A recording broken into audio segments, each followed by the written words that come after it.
आप इतना प्यार करते हैं। अच्छा, अब अगला इंपॉर्टेंट स्टेटमेंट क्या है, देखिए अगला इंपॉर्टेंट स्टेटमेंट है कि आज है ट्यूसडे, बल्कि अब 12 बज गए हैं, अब वेडनेसडे स्टार्ट हो गया है। 2 दिन बाद जस्ट आफ्टर 2 डेज फ्राइडे को लास्ट जो है वो डेट है। अमेरिका ने जो 10 दिन की सैंक्शंस की डेडलाइन दी थी वो फ्राइडे को लास्ट दिन है।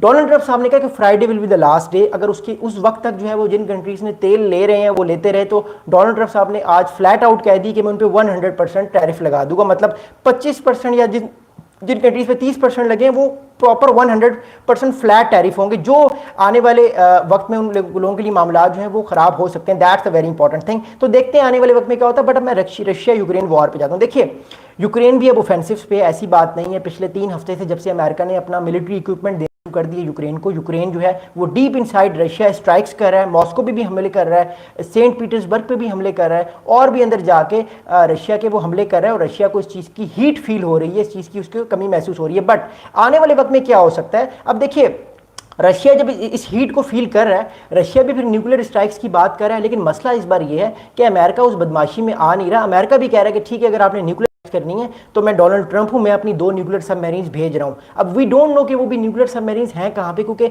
जहां पे भी वो हैं उनको डिटेक्ट करना बड़ा मुश्किल है। आपको शायद मेरी पिछली वीडियोस आपने देखी होंगी, मैंने आपको बताया था कि जो न्यूक्लियर सबमरीन होती है वो 6 से 8 महीने पानी के ओशन के अंदर रहती है, मतलब डीप इनसाइड ओशन को वो टच करती है, जो ओशन फ्लोर होता है, तो उसको डिटेक्ट करना बड़ा मुश्किल होता है। तो इस वजह से जो अमेरिका की ये 2 सबमरीन्स उसने भेजी हैं रशिया के पास, ऑब्वियसली इनको डिटेक्ट करना आसान नहीं है। और वाइस वर्सा जो रशिया की न्यूक्लियर सबमरीन्स हैं उनको भी डिटेक्ट करना आसान नहीं है। तो ये किसी ना किसी तरह किसी छोटी भी मिस्टेक्स की वजह से वर्ल्ड वॉर 3 की तरफ वाकई दुनिया जा सकती है। और मैं वाकई बताऊं कि मैं वाकई परेशान हूं पिछले कुछ दिनों से, इस चीज़ को मैं देख रहा हूं, क्योंकि न्यूक्लियर जो की बात से भी लोगों को डर लगना चाहिए, बिकॉज उसके बाद दुनिया खत्म हो जाएगी। और मैं और आप और ये सारा कम्युनिकेशन सिस्टम जितनी भी तरक्की की है इंसान ने पिछले 10,000 साल में, वो सारी की सारी जीरो हो जाएगी। इंसान को दोबारा से सब कुछ करना पड़ेगा। That's why I am saying कि ये बहुत खतरनाक चीज़ है। बट वी प्रे कि ऐसा ना हो। अच्छा, अगला बड़ा क्या इंपॉर्टेंट इसमें, देखिए अब at the end of the day मैं आपको बड़ी इंपॉर्टेंट चीज़ बताऊं, वो ये है कि अभी जो है मामलात रशिया यूक्रेन की इंटेंसिटी की जानिब जा रहे हैं। चाइना की तरफ से, इंडिया की तरफ से, ब्राज़ील की तरफ से तो एक न्यूट्रलिटी हमें नज़र आ रही है, या ग्लोबल साउथ कह लें,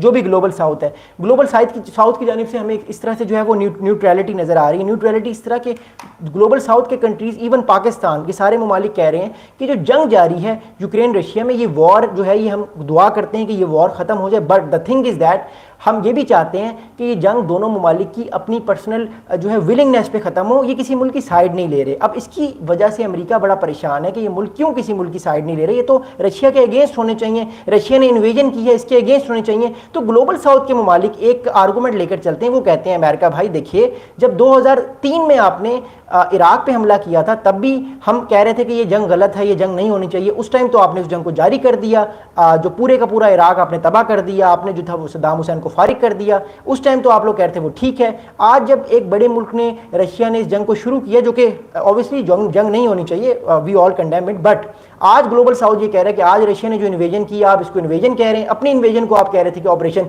इराकी फ्रीडम है। तो द थिंग इज दैट कि ये रेट्रोडिक जो है, इस वजह से ग्लोबल साउथ ने पिछले तकरीबन, ग्लोबल साउथ मतलब एशिया, लैटिन अमेरिका, अफ्रीका, इस वक्त से जो है ये ममालिक जो है ये सोच रहे हैं कि हमें अपना भी अल्टरनेटिव ग्लोबल ऑर्डर लाना है। मैं इसलिए कह रहा हूँ अमेरिका बार बार जो है वो ब्रिक्स को ख़त्म करने की कोशिश कर रहा है, क्योंकि ब्रिक्स को लीड कर रहा है चाइना, ऑब्वियसली रशिया भी है, इंडिया भी है, उसमें ब्राज़ील भी है, और भी ममालिक ऐड होने वाले हैं। That's the reason why America कह रहा है कल को कोई अल्टरनेटिव, अगर डॉलर की अल्टरनेटिव करेंसी आ गई तो फिर तो मुझे भी लाले पड़ जाएंगे। जो मेरी बदमाशी है, जो मैं चाहता हूँ दुनिया में वो मैं कर सकता हूँ, वो जो है आने वाले वक्त में जो है मामला ख़राब हो जाएगा। This is the thing why I think मामला जो है वो आने वाले वक्त में हमें और ज़्यादा ख़राब नज़र होते हुए नजर आएंगे। अच्छा, एक बड़ा इंपॉर्टेंट स्टेटमेंट बताऊंगा आपको। दिमित्री पेस्कोव, आप सब जानते हैं दिमित्री पेस्कोव को, he is a very great guy in sense of कि वो रशिया के लिए बहुत अच्छा काम कर रहे हैं इस टाइम, उनका अपना पर्सपेक्टिव है इस टाइम। ये व्लादिमीर